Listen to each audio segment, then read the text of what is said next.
Welcome. Hello, everyone. Welcome to the 2012 Young Arts Theater performance.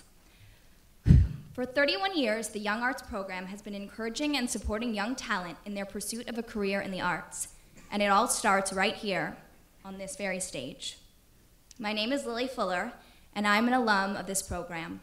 I was a 2005 Young Arts winner in theater. So, when I returned from Young Arts Week, my parents picked me up at the airport, and they were full of excitement to hear about all my adventures. They asked me, how was it, what did you do all week? I have no idea what you were up to, what was happening? And I simply couldn't answer. I just started to cry. I got home, and I went into my room, closed the door, sat on my bed, and just wept. And yeah, sad, right? But no, not so much sad. They weren't tears of sadness. They were my first tears of pure joy. This young, barely 18-year-old's tears of inspiration and joy. I was crying because my experience at Young Arts Week had awakened my artistic spirit and had given me the confidence that I had not found in high school. The confidence to pursue theater as my career. I met 150 other young people who were passionate, creative, unique, brave, curious, and fueled by their love of their art just like I was. I left knowing that I wanted to keep working and surrounding myself with talented artists and mentors like the ones I met in Miami. I went on to study theater at USC, and through the Young Arts Alumni Program, I was able to intern at the Sundance Theater Lab. I am now living and acting in Los Angeles and running a theater company that just closed a show that starred 2 other guys that were also theater winners with me in 2005. Yeah.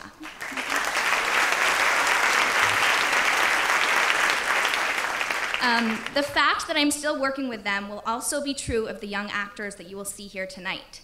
They may not even know it yet, but by the end of this week, they will have forged lifelong connections that will, in some way, shape, or form, enrich the theater community of this country. So, tonight's program could not have been made without the help of some amazing people and organizations. We'd like to thank the Colony Theater for this incredible space that they get to perform in tonight. Our live stream sponsor, Coca-Cola. The Miami Herald. And a big, big thank you to all our patrons and sponsors from across the country who make Young Arts Program a dream for people just like me. So thank you. Also, we would like to thank and recognize our theater panelists who are here tonight. So if you could stand up so we could all applaud you. They're right there. They're doing incredible work. Thank you.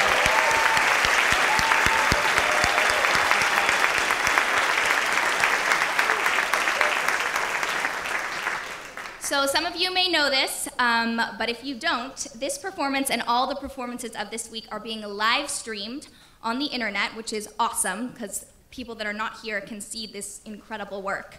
So I know your phones are already off, but if they're on silent or after the show tonight, please Facebook, email, text, tweet, retweet Young Arts' tweets, and tell everyone that this is being live streamed. All you have to do is go on to youngarts.org, and all the videos are right there. And there's people watching them right now. I know some of them, and they're about to see this incredible, incredible group of kids. I'm so excited.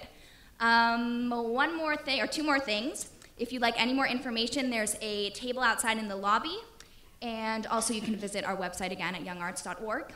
And all of the pieces you'll see tonight are in your program insert, so if you want to look at that after the show, all the information is there. So, now the good stuff. It is my distinct pleasure to introduce our theater finalists. These 22 finalists were selected out of more than 5,000 applicants from across the country. And they're here tonight to share their talent with us. So, without further ado, please raise your hands and put them together for these incredible 2012 Young Arts Theater finalists. Enjoy the show.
a lie.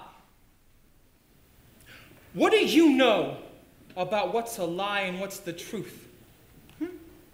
What do you know about my history? All you gotta go on is some book written 4 different ways by 4 different Jews that weren't even there in the first place. And what do you know about my life after Palestine?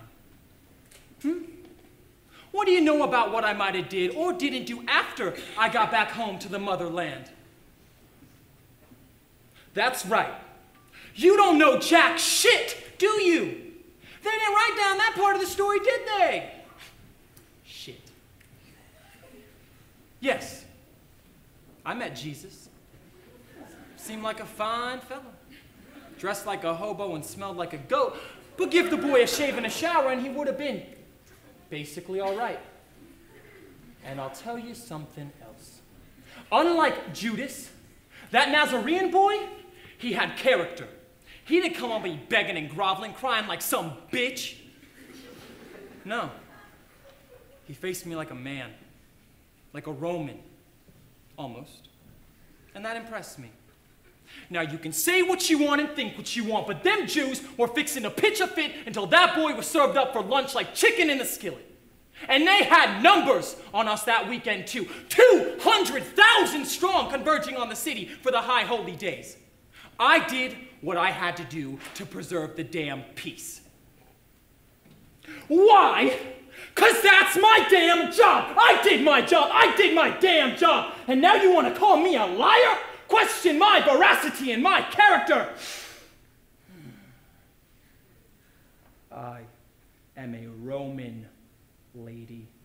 100%. 24/7. We never close. Underneath my ball sack is stamped Veritas, and that means truth. And that means my honor is defined by my integrity, and my integrity is defined by my truth. So I defy you, here and now, to produce one shred of evidence to support your wild and defamatory claims. Shit, you better check the resume twice before you go trying to sweep dirt under a Roman's rug. I live in heaven, bitch. Where you live at? Tell you what, though. Why don't you get your head straightened out and then give me a call? Take you down to the aqueduct for a pizza and a tussle. Show you my tattoos. Any more questions?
Then I wouldn't feel like one.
Oh, get off my fucking back for 5 minutes, won't you?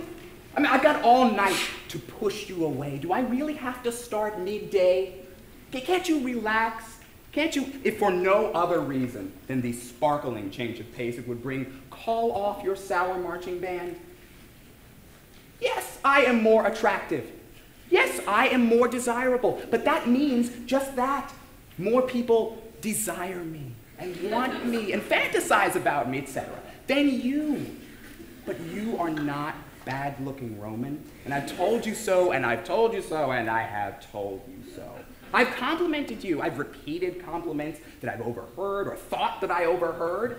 I've even invented compliments just to please you, but really, I don't care. I don't care that you think that I'm flirting with every guy that you find attractive. You know, maybe if you were more on the ball rather than constantly under it, you would realize that I've stopped flirting with you and anyone. I've really had enough. I want to wake up with my own hands on my own shoulders, okay? So don't touch me. Not as a joke or a jest, not as an aim. Not now and not ever. Go call your therapist, bro. He gets paid to listen to your nonsense. I only get the tea.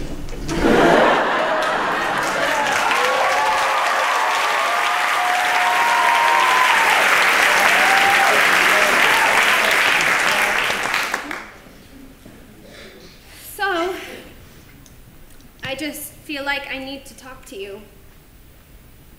Here, in the car where you can't run into the next room or slam the door in my face or throw yourself down on the bed crying.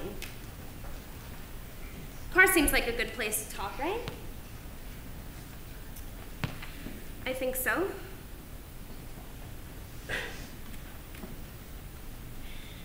I'm gonna do everything in my power to use again. I know I am. I can feel it. Listen, I've done the time up there at Twin Oaks. I've sat through the lectures and the group meetings, and I'm telling you, I can't wait to get my hands on some shit. Whatever kind of shit anybody will give me, that's what I want. And I'll do whatever that person asks or whatever it costs for it, I will.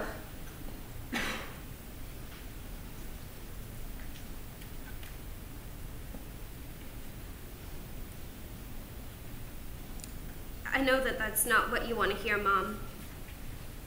I know that that makes you feel sick and hate me and whatnot, but I did learn that at old Twin Oaks, to be honest.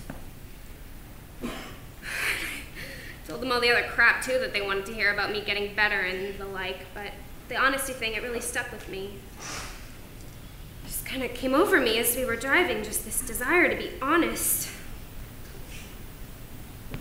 So there it is. The truth, I'm gonna relapse.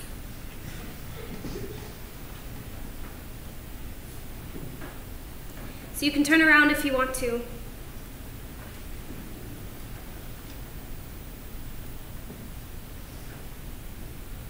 I knew you'd do that, Mom. Just keep driving. Just get back home. Get back to the house and everything will be fine. That's what people say, right? Good one, Mom. Keep driving.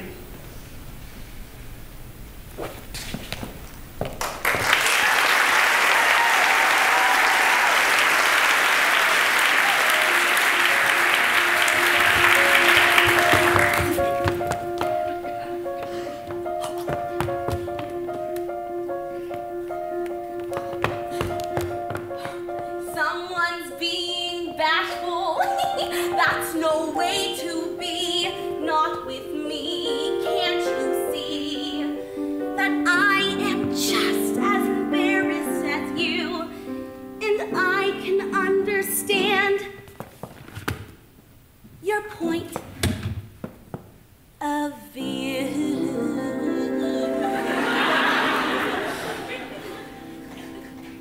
I've always been shy.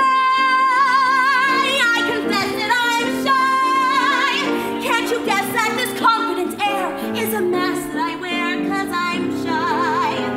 And you can be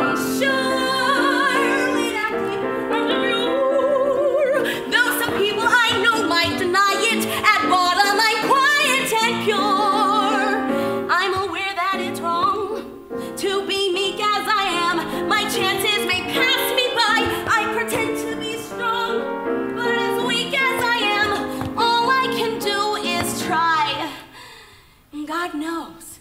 I try, though I'm frightened and shy.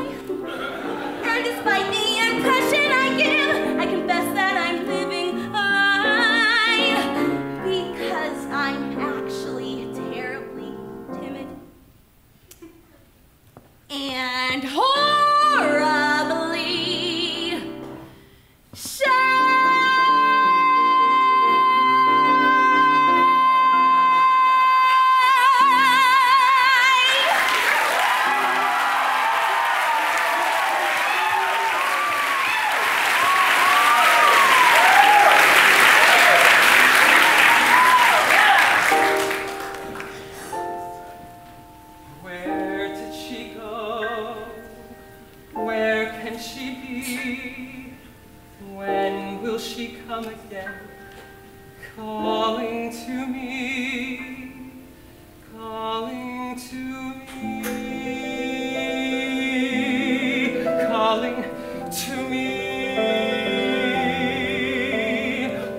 I searched for freedom in the wild, uncharted reaches of the water. Once I looked for beauty in the glimmer of the sunlight on the sea. Once I hunted happiness beyond the far horizon. Strange that I would find them where I never thought they'd be.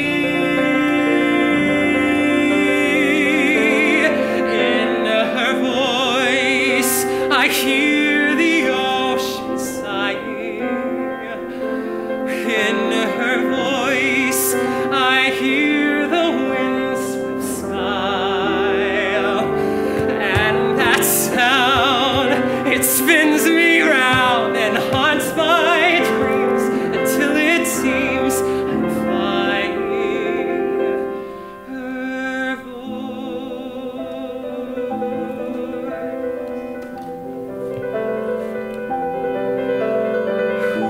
that freedom is a melody that sings itself forever.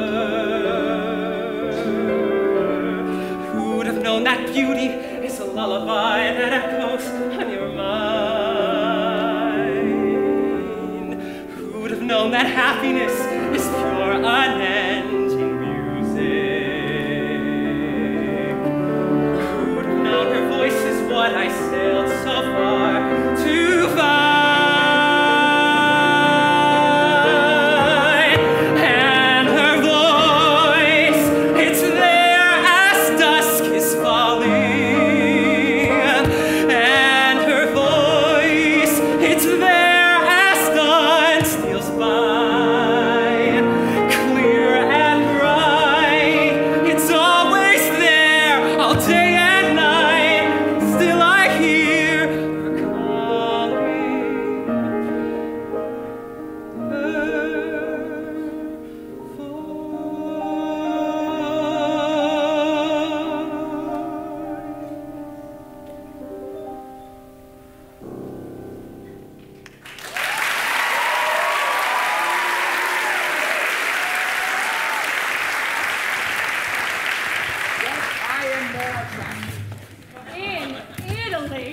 Veritas!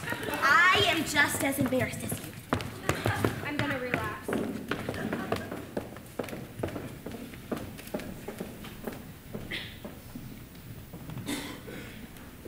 You telling me what I ought to do? Well, don't. Don't tell me anything. If I'm a middle-class, fake white man, let me be. And let me be the way I want. Let me be who I feel like being. Uncle Tom, Thomas, whoever. It's none of your business. You don't know anything except what's there for you to see and act. Lies, device, not the pure heart, the pumping, black heart. You don't ever know that.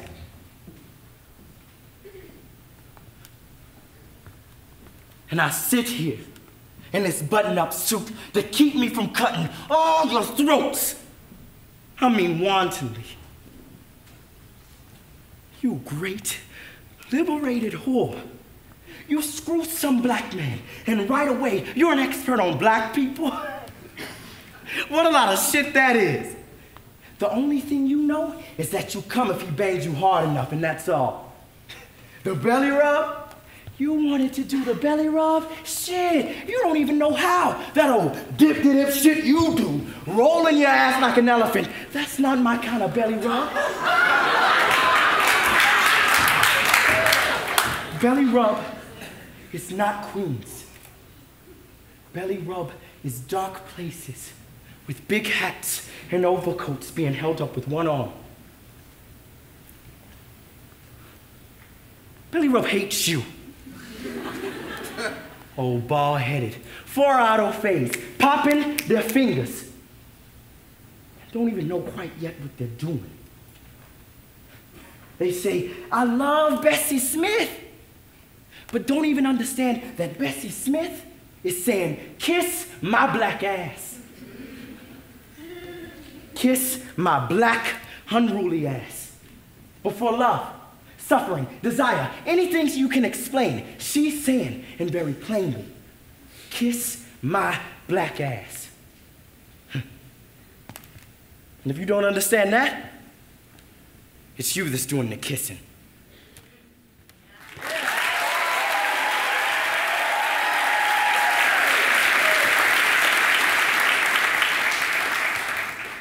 Fine. Be that way. I don't even care anymore. I just want to say it. Hoyt! I love you.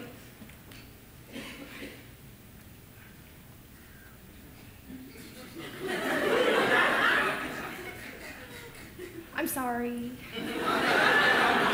I know you don't love me. I can't help it. Maybe it's your smell. But I can't take it anymore. It's ruining my life. I wake up in the mornings in a cold sweat. I have no appetite. I can't concentrate. I'm totally unproductive. There are millions of malnourished HIV-positive orphans in Africa, millions, and I can do nothing but lie on my bed for hours and stare at the ceiling. I've done everything I can think of. I stand in front of the bathroom mirror every morning. I tell myself, you are self-absorbed and whiny and immature and only like social climbing airheads. I tell myself you kick puppies for fun and nothing works. I still feel like I'm having a heart attack every time you speak to me. But I can't take it anymore. You know, I have to get into college, so I need to hear it from you, from your own lips, that you and I will never be together. I need you to be a total asshole about it so I can hate you. And I need you to say it now, because I have to take the SATs in the morning.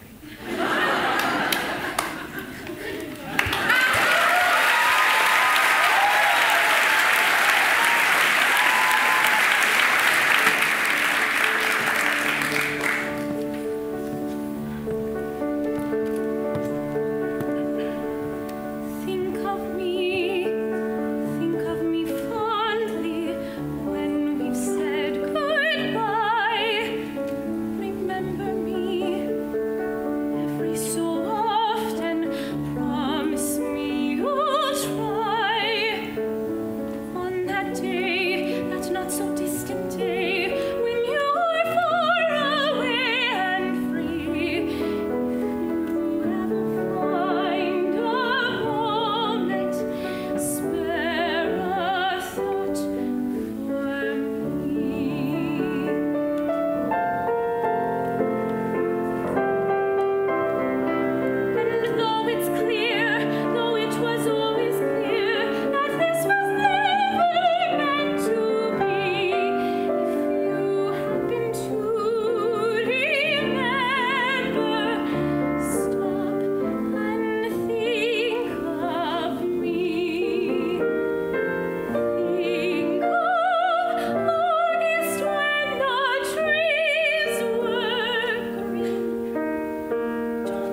Daylight and champion discovers not more.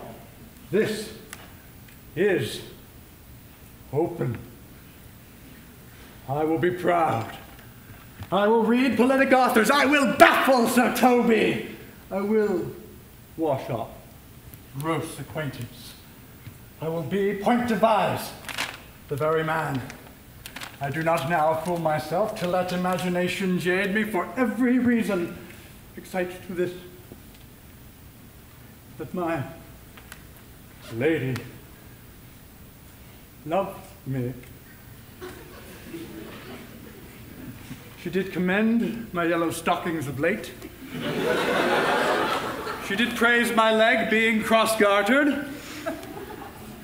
And in this she manifests herself to my love, and with a kind of injunction drives me to these habits of her liking.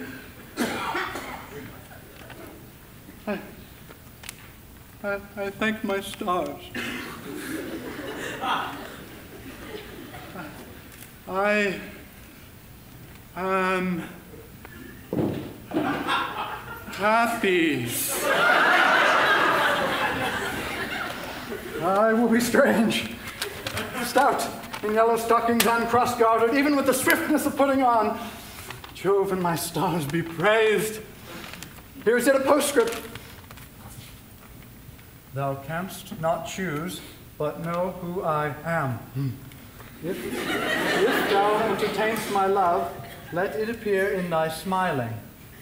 Thy smiles become thee well. Therefore, in my presence still smile, dear my sweet heart.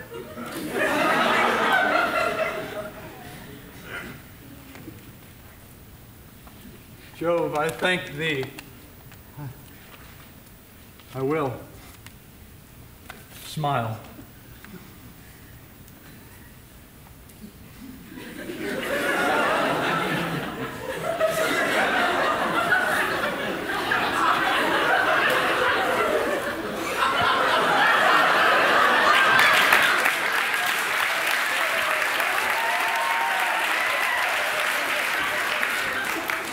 I will do everything that thou wilt have me.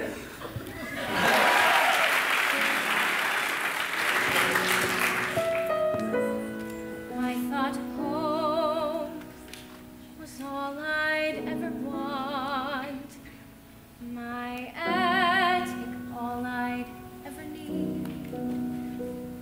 Now nothing feels the way it was before. And I don't know how to proceed. Even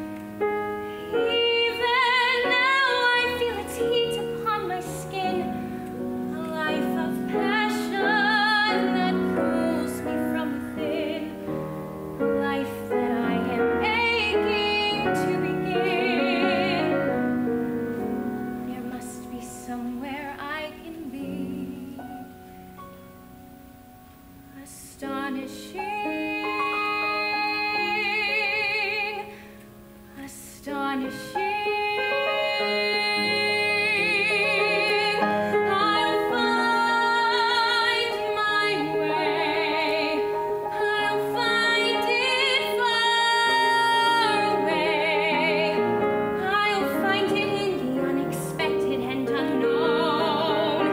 I'll find my life in my own way. Today, here I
theatrical. You're going to sit down and explain yourself. Have you any idea what you've done? Answer me. Do you understand? Oh, what a dreadful awakening. For 8 whole years, she who has been my pride and joy, a hypocrite, a liar, worse, a criminal. Oh, how I have closed my eyes to your father's fault. You have no morals, no religion, no sense of duty. I did it for your sake, Nora. And you reward me like this.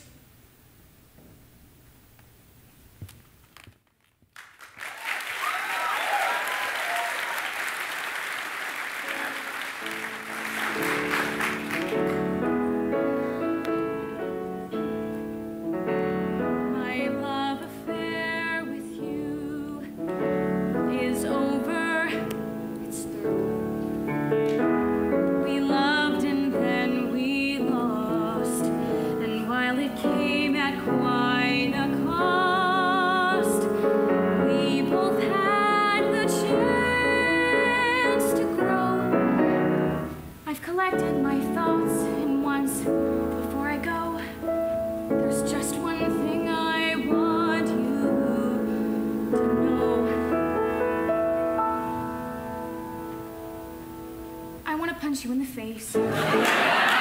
All your hair. I want to burn you alive, and if you survive, I'll strap you to an electric chair or lean out a window a little too far. Don't look both ways and get hit by a car or fall out of a roller coaster. Take a warm bath with a plugged-in toaster. In short, I hope you die.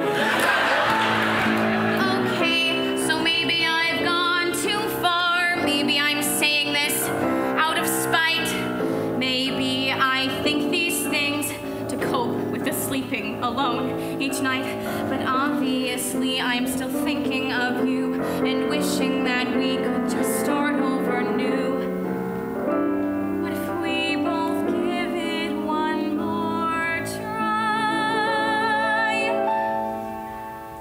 Oh, sucks that we can't, 'cause you're a prick who deserves to die.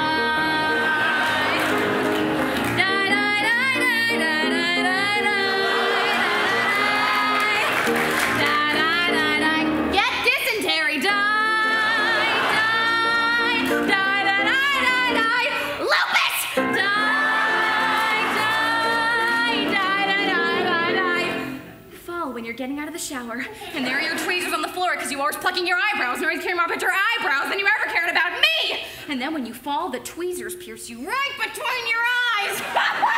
Which aren't hazel, they're brown. Get beaten and slugged, molested and mugged. Wake up to find yourself day raped and drugged. I hate you, I'm leaving, goodbye. In short, I'm over you, so die,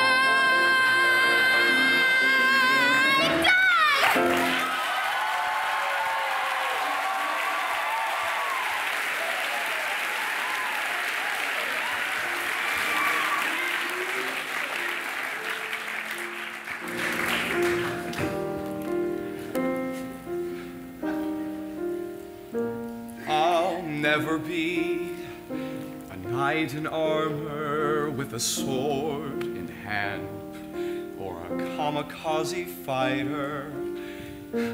Don't count on me to storm the barricades or take a stand and hold my ground. You look at me like I don't make sense, like a waste of time, like it serves no purpose. Well, I am no prince, I am no saint, and if that's what you believe you need, you're wrong. You don't need much, you need someone to fall back on. hands. I'll take your side if I'm the only one.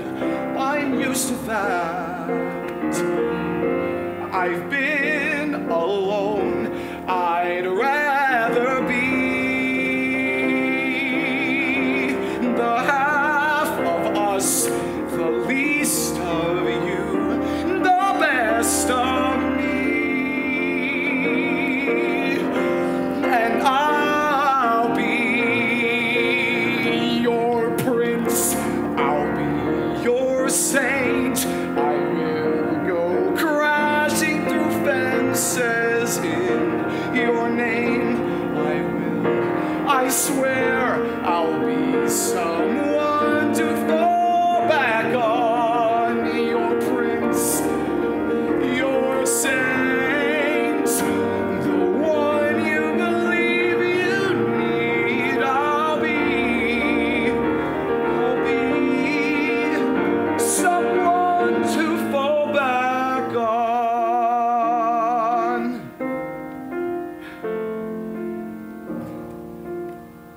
Someone to fall back on.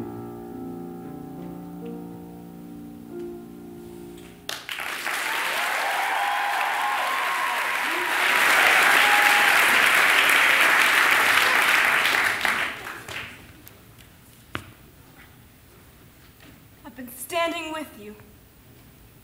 I've been right here with you, Troy.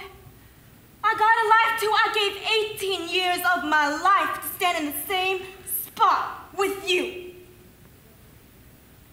Don't you think I wanted other things? Don't you think I had dreams and hopes?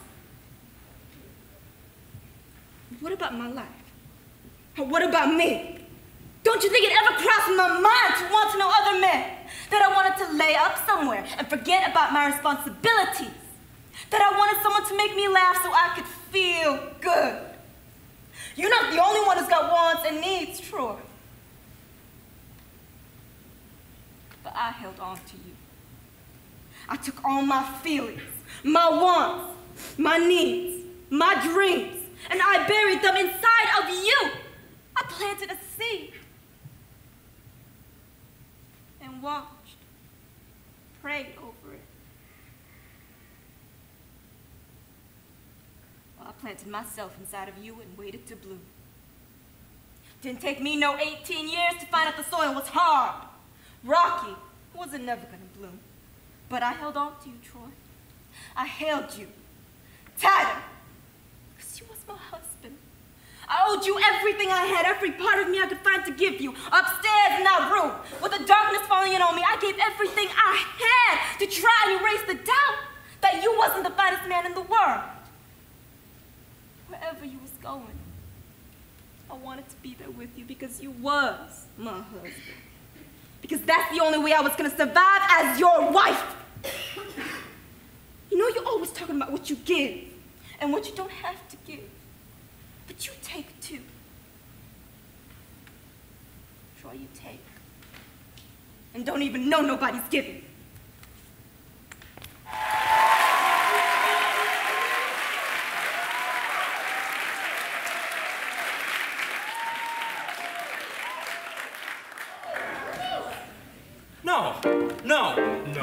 No, I'm a Joe with just one aim.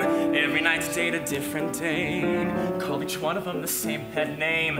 Hey baby, in a row I have my ducks. Loads of gals to give me loads of yucks. Leave the cooing to the other clucks. I don't mean maybe. Got it good. What do I need with love? Always practice what I preach. Keep temptation out of easy reach. Stick to dolls who wash their hair in bleach. I'm happy. Come and go the way I choose. Never gonna sing the tie-down blues. Other guys have killed to fill my shoes. No wing, clipped, sappy. Got it good. What do I need with love? That was a near miss. Talk about a close shave. Flirted with disaster. Must be someone up there watching over me. Talk about a four-leaf clover me. Peter habits of missing footsie means I roll without a tootsie. Got it good. What do I need with love? I got it good. What do I need with love? Skip the vows and all that rot. Tell the minister that I do not. Bright and breezy as the birds and bees, is the free and easy is the life I got.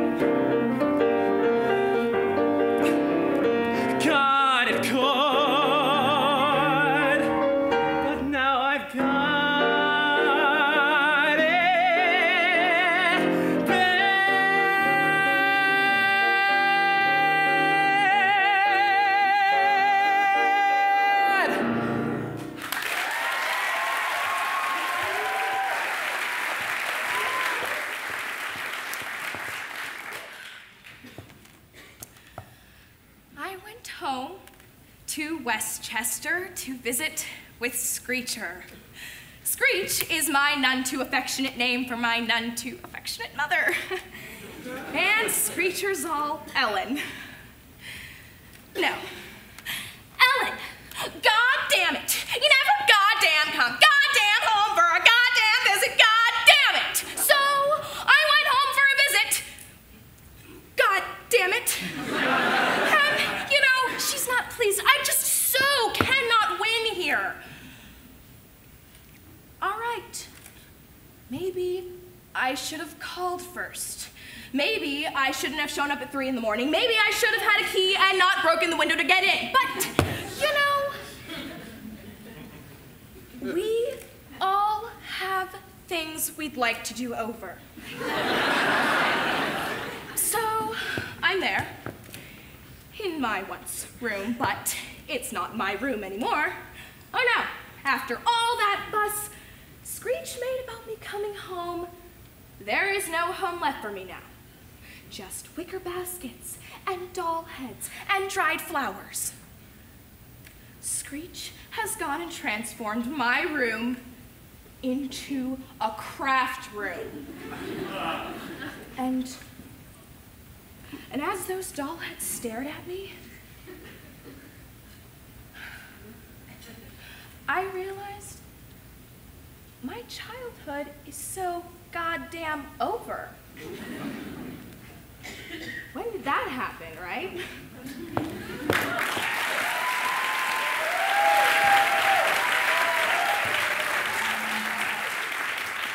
short, I hope you die. Free and easy is the life I got. I'll be someone to fall back on. I've been standing with you. I did it for your sake, God Nora. damn it.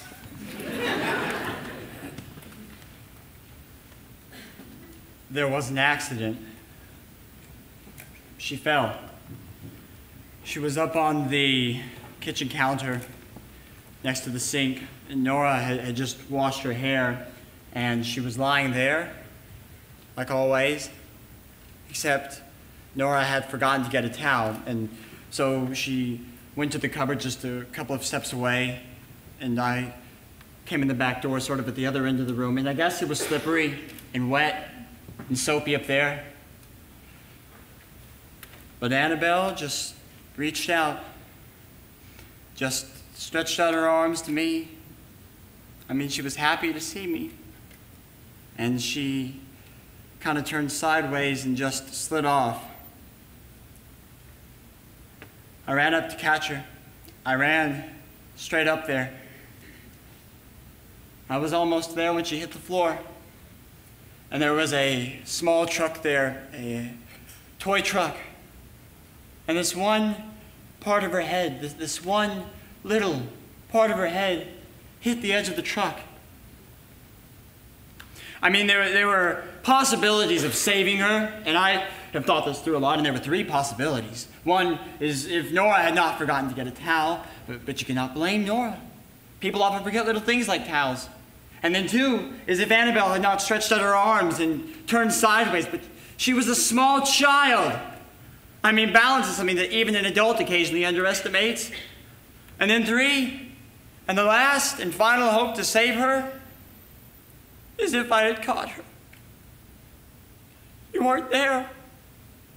You cannot imagine how close.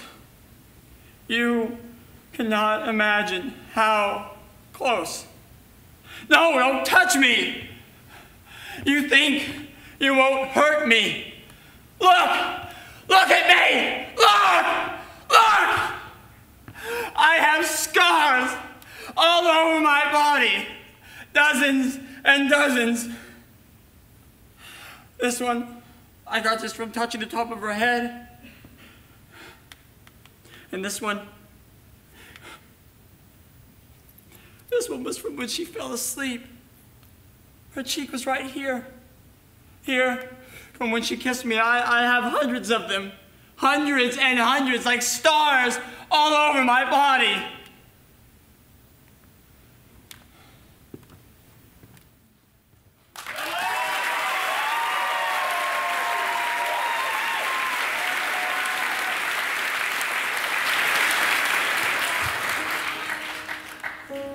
The most beautiful sound I ever heard.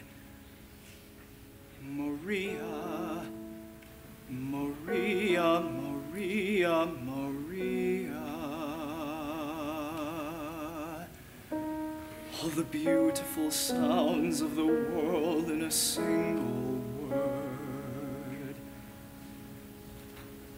Maria, Maria, Maria, Maria. Maria, Maria, Maria. I just met a girl named Maria, and suddenly that name will never be the same to me. Maria, I just kissed a girl named Maria, and suddenly I found how wonderful a sound can be. Maria, say it loud, there's music playing. Say it soft and it's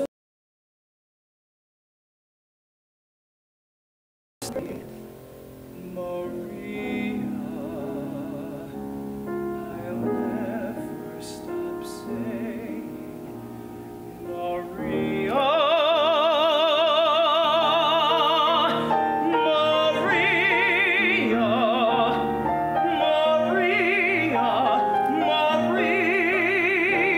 Maria,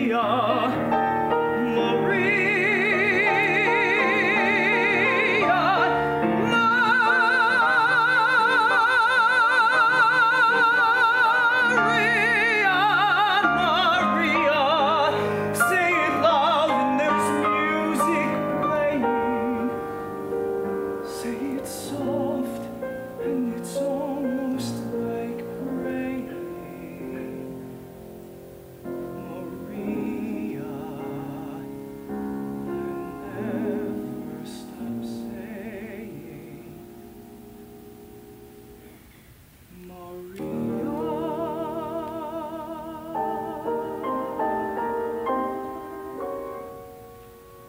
The most beautiful sound I ever heard.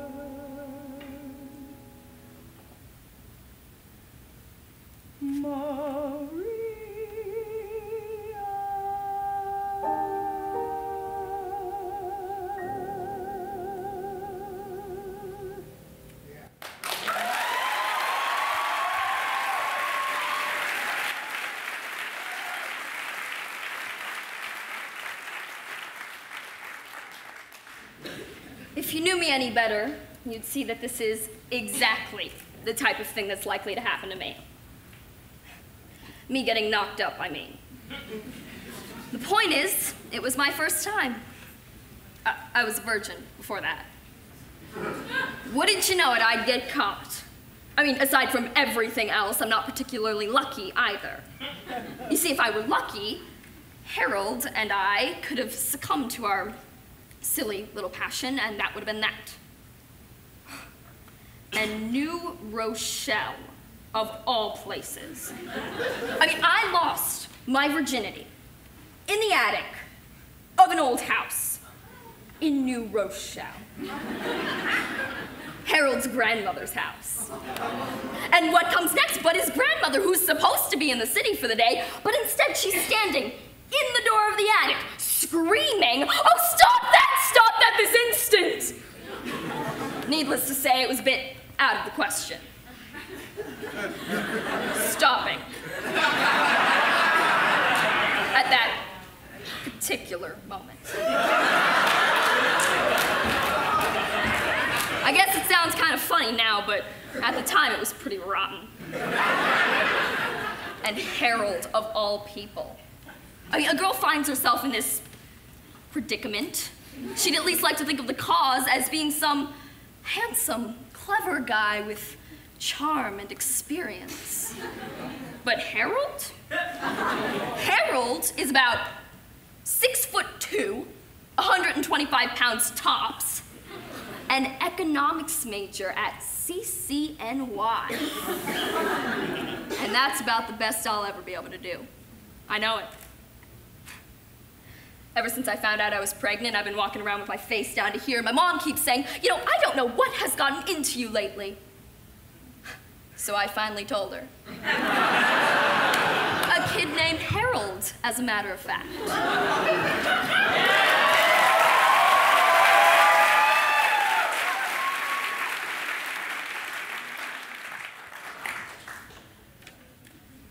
I learned how to do this from my dad-o.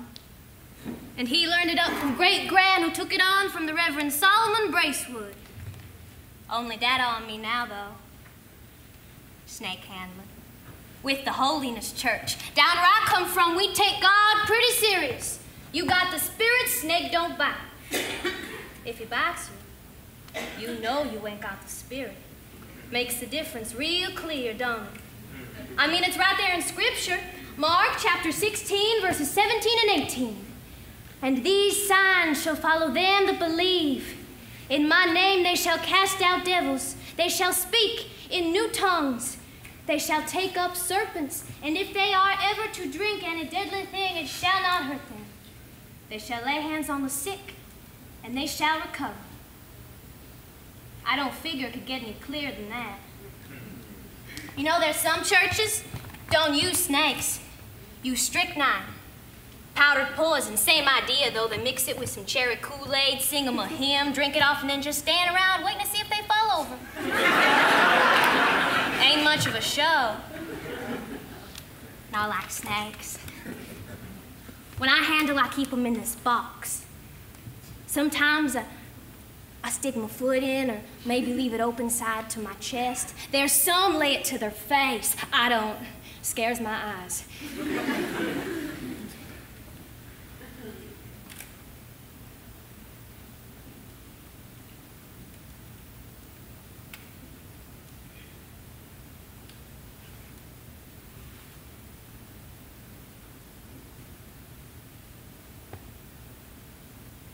Yes. You gotta believe. Holiness Church is dead right about that. Makes me wonder, you know, I get to looking at people, wondering if they got anything in them could lock a serpent's jaws. Any power or spirit or love or whatever. I look at them, and I wonder, could they handle? Tell you what, though, you can see it in a face. You can read it just like a book. You look me full in the face, it don't take me 30 seconds. Sort of like I was the snake. Some old pit viper, and I can read your heart. Maybe you can handle, and maybe you can't. But there's but one sure thing in this world. You're empty. You're gonna get bit.